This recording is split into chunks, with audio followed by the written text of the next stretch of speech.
আজকে আমরা ডেটা এন্ট্রির এমন একটি সফটওয়্যার দেখব যে আমরা জাস্ট ডেটা এন্ট্রি দিব এবং সেটি অটো ডেটাবেজে অ্যাড হয়ে যাবে।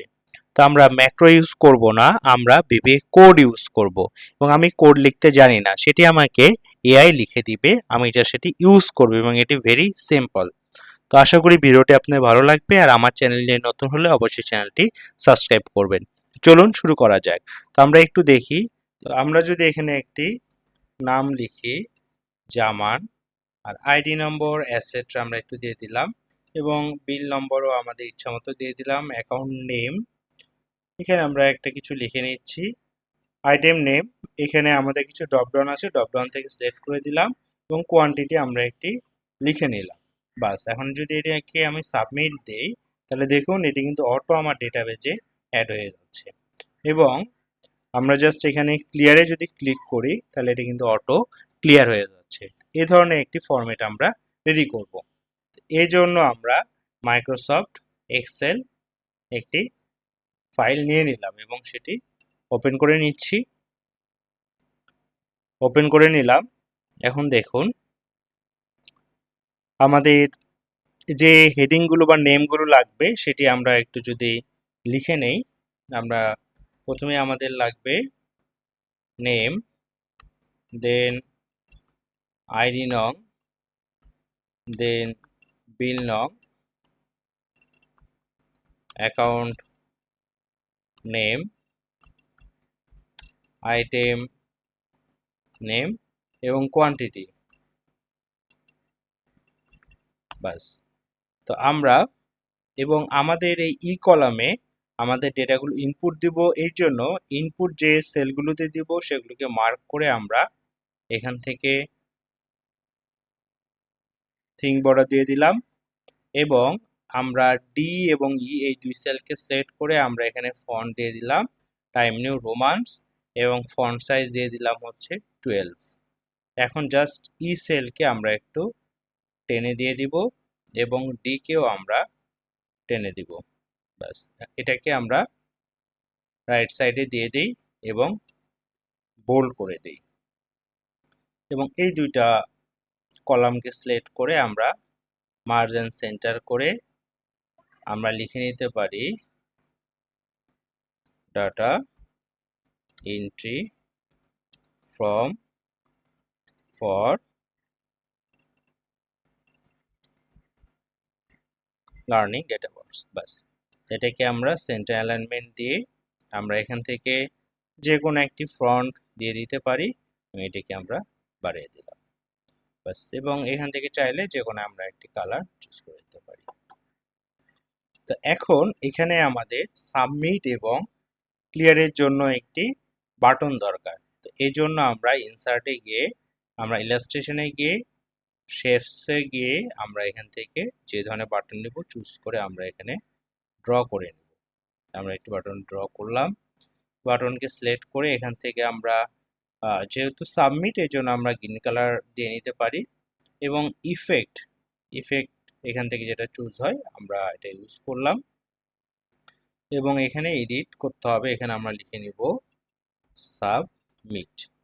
বাস, তো এটাকে সিলেক্ট করে আমরা বোল্ড করে দিব এবং আমরা এখান থেকে চাইলে যে কোনো একটি ফন্ট চুজ করে নিতে পারি এবং এই ফন্ট সাইজকে আমরা বাড়িয়ে দিলাম। বাস, তো এইটাকে ক্লিক করে জাস্ট কন্ট্রোল ডি প্রেস করব। আমরা ক্লিক করে কন্ট্রোল ডি প্রেস করব, দেখুন আর একটি কপি হয়ে গেল।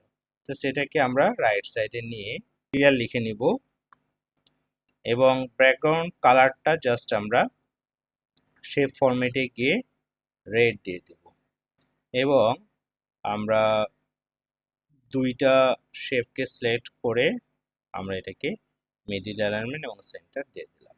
বাস, এবং আমাদের এটা জাস্ট ফর্মের মতো যাতে বোঝা যায় এই জন্য আমরা একটি বর্ডার দিয়ে দিতে পারি। এখানে সিলেক্ট করে থিঙ্ক আউটসাইড বর্ডার দিয়ে দিলাম। বাস, আমাদের কিন্তু ফর্ম রেডি হয়ে গেল। আমাদের একটা অপশন ছিল যে আমরা আইটেম নেমের এখানে ড্রপ ডাউন ইউজ করব, এই জন্য আমরা ডেটা ভ্যালিডেশনে গিয়ে এখান থেকে ডেটা ভ্যালিডেশনটা নিয়ে আমরা কিন্তু লিস্টে গিয়ে সাপোজ আমাদের প্রোডাক্ট যদি থাকে ফ্যান, এসি এবং লাইট, ওকে দিয়ে দিলাম তো এখন আমাদের যেহেতু এটা শিট 2 এ স্টোর হবে এই জন্য এই হেডিংগুলোকে আমরা কপি করে নেব। কপি করে আমরা এখানে পেস্ট দিব। পেজ স্পেশালে গিয়ে এই যে ট্রান্সপোজ এই পেজটি দিব, তাহলে দেখুন ডেটা কিন্তু আমার ট্রান্সপোজ হয়ে গেল। এবং এখান থেকে যে ব্ল্যাঙ্ক যে কলামগুলো, সেই কলামগুলো হচ্ছে আমরা এখান থেকে ডিলিট করে দেব। কন্ট্রোল মাইনাস দিলে কিন্তু এই কলামগুলো আমার ডিলিট হয়ে গেল। এখন যদি কর্নারে ক্লিক করে যদি আমি ডাবল ক্লিক করি, দেখুন আমাদের প্রত্যেকটা কলাম কিন্তু নেম চলে এসেছে। এখন যে কোনো একটা জাস্ট হেডিংয়ে ক্লিক করে আমি যদি কন্ট্রোল টি দেই, তাহলে দেখুন এটি কিন্তু টেবিল ফরম্যাটে চলে আসবে এবং মাই টেবিল অ্যাজ হেডার ওকে দিলাম, এটা কিন্তু টেবিল ফরম্যাটে চলে এসেছে।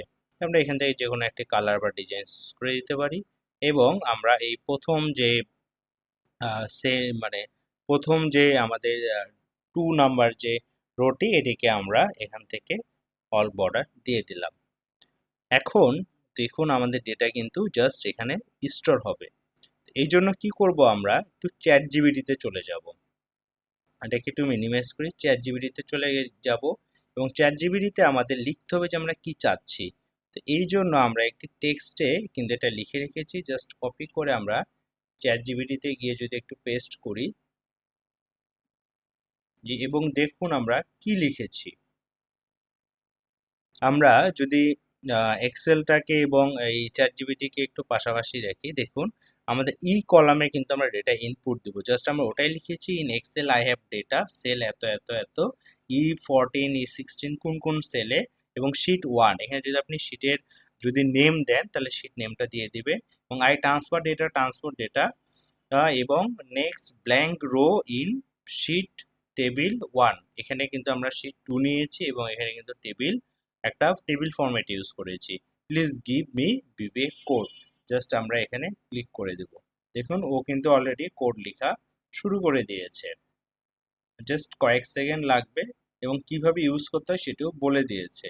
জাস্ট আমরা এখান থেকে কোডটাকে কপি করে নিব, নিয়ে আমরা এক্সেল শিটের একদম শিট 1-এ চলে যাব।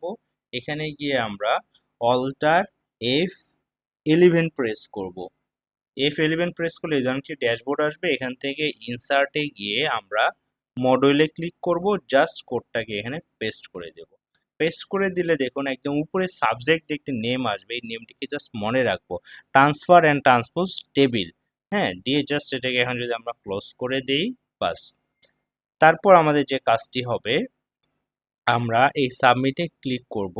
সাবমিটে ক্লিক করে রাইট বাটন ক্লিক করব, করে এই যে অ্যাসাইন ম্যাক্রোতে গিয়ে এই যে ট্রান্সফার অ্যান্ড ট্রান্সপোজ টেবিল যে নামটা আমরা দেখেছিলাম সেই নামটা কিন্তু এখানে চলে এসেছে। দেখুন জাস্ট এখানে ওকে করে দিব, দিয়ে আমরা নামটিতে ক্লিক করে জাস্ট ওকে করে দেব, বাস। এখন যদি আমরা কোনো ডেটা এন্ট্রি দেই, সাপোজ যা কিছু আপনি যাই লিখেন না কেন, জাস্ট প্রত্যেকটা সেলে আমরা এখান থেকে যেহেতু আমার ডেটা ভ্যালিডেশন আছে, ডেটা আমরা সিলেক্ট করে দিলাম, কোয়ান্টিটি দিয়ে দিলাম, বাস। এখন যদি আমি সাবমিট দেই, দেখুন আমার কিন্তু ডেটা অলরেডি স্টোর হচ্ছে, কিন্তু আমার ডেটা ডিলিট করার কোনো অপশন না বা ক্লিয়ার করার অপশন। এই জন্য আমরা জাস্ট ম্যাক্রো রেকর্ডটা একটু চালু করব। এই জন্য আমরা ডেভেলপার ট্যাবে চলে যাব। ডেভেলপার ট্যাবে গিয়ে আমরা যেটা করব, রেকর্ড ম্যাক্রোতে ক্লিক করব। রেকর্ড ম্যাক্রোতে ক্লিক করে এখানে আমরা লিখে দিলাম ক্লিয়ার ডেটা, বাস, ক্লিয়ার ডেটা, ওকে। আচ্ছা, এখানে কোনো স্পেস ইউজ করতে পারবো না, যদি আমরা এখানে আন্ডার ইউজ করবো একসাথে ইউজ করতে হবে, আমরা এই স্পেসটাকে কেটে ওকে করে দিলাম।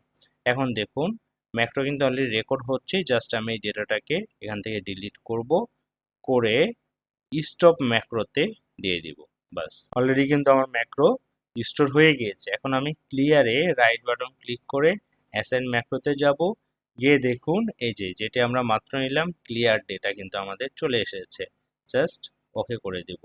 দিয়ে এখানে দেখুন ডেটাবেজে একটা ডেটা ছিল। এখন যদি আবার আমরা কোনো ডেটা লিখি, ID number, bill number, account name, item name যদি আমরা সিলেক্ট করি এবং কোয়ান্টিটি দিয়ে আমরা যদি সাবমিটে দেই, তাহলে একই সাথে আমার ডেটা মানে স্টোর হচ্ছে। এবং আমরা যদি ক্লিয়ারে দিই, তাহলে দেখুন আমার ডেটা কিন্তু ক্লিয়ার হয়ে যাচ্ছে। তো এইভাবে কিন্তু আমরা একাধিক ডেটা ইনপুট দিতে পারি। ফাইলটাকে সেভ করতে হবে। যদিও আমাদের ফাইলটা সেভ আছে, কিন্তু যেহেতু ম্যাক্রো রান করেছি এই জন্য আমাদের ফাইলে গিয়ে আমাদের সেভ অ্যাসে চলে যাব। আমরা সেভ অ্যাসে ক্লিক করলে আমরা যে লোকেশনে ফাইলটাকে সেভ করতে চাচ্ছি, সাপোজ আমরা ডেস্কটপে সেভ করব। দেখুন এখানে আমরা রিনেম করে দিতে পারি যে ম্যাক্রো কিছু একটা দিয়ে দিলাম, বাট এখানে সেভ অ্যাস টাইপে কিন্তু আমাদের দিতে হবে এক্সেল ম্যাক্রো ইনেবল ওয়ার্কবুক দিয়ে কিন্তু সেভ দিতে হবে, না হলে পরবর্তীতে কিন্তু এটা আমরা রান করতে পারবো না। এখন ফাইলটাকে কন্ট্রোল-S দিয়ে কিন্তু সেভ দিয়ে আপনি ক্লোজ করে যে কোনো সময় কিন্তু ব্যবহার করতে পারবেন। আশা করি ভিডিওটি আপনার ভালো লাগবে। ভালো লাগলে অবশ্যই লাইক, কমেন্ট এবং শেয়ার করবেন। ধন্যবাদ সবাইকে। দেখা হচ্ছে নতুন কোনো ভিডিওতে। সে মতো ভালো থাকবেন, সুস্থ থাকবেন।